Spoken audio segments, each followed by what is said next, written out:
गुरु नानक देव जी, सिख धर्म के पहले गुरु, अपनी दैनिक दिनचर्या में नदी स्नान का विशेष महत्व देते थे। एक प्रचलित साखी के अनुसार वे अक्सर सुबह जल्दी उठकर नदी में स्नान करने जाते थे। उस दिन भी गुरु जी ने अपने कपड़े नदी के किनारे छोड़कर स्नान करने का क्रम अपनाया। जैसे ही उन्होंने गहराई में जाकर अपना सिर डुबोया, वे अचानक गायब हो गए। 3 दिनों का रहस्य। गायब होने के बाद गांव वाले बहुत चिंतित हो उठे।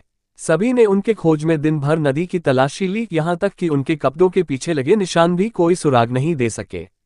कई लोग मानने लगे कि शायद गुरुजी डूब गए होंगे। लेकिन तीसरे दिन अचानक, बिना किसी विशेष शोर शराबे के, गुरु नानक देव जी नदी से प्रकट हो गए।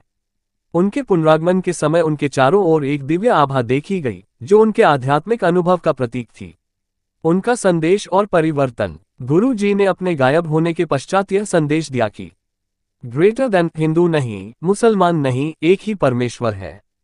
इस वाक्य से उन्होंने ये स्पष्ट कर दिया कि धर्म के नाम पर विभाजन नहीं होना चाहिए और मानवता का एकमात्र लक्ष्य ईश्वर की भक्ति और प्रेम होना चाहिए।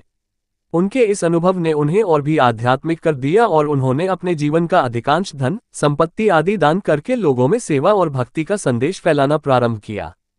सामाजिक और धार्मिक महत्व। इस साखी को न केवल एक चमत्कारिक घटना के रूप में देखा जाता है, बल्कि इसे गुरु नानक देव जी के दिव्य दृष्टिकोण और उनके द्वारा प्रचारित एकता, समानता और प्रेम के संदेश का आधार भी माना जाता है। हालांकि ऐतिहासिक दृष्टिकोण से इस कथा की प्रामाणिकता पर विद्वानों में विभिन्न मत हो सकते हैं, परंतु सिख परंपरा में ये कथा अत्यंत आदरणीय है और गुरु जी के अनुयायियों के लिए प्रेरणा का स्रोत बनी हुई है।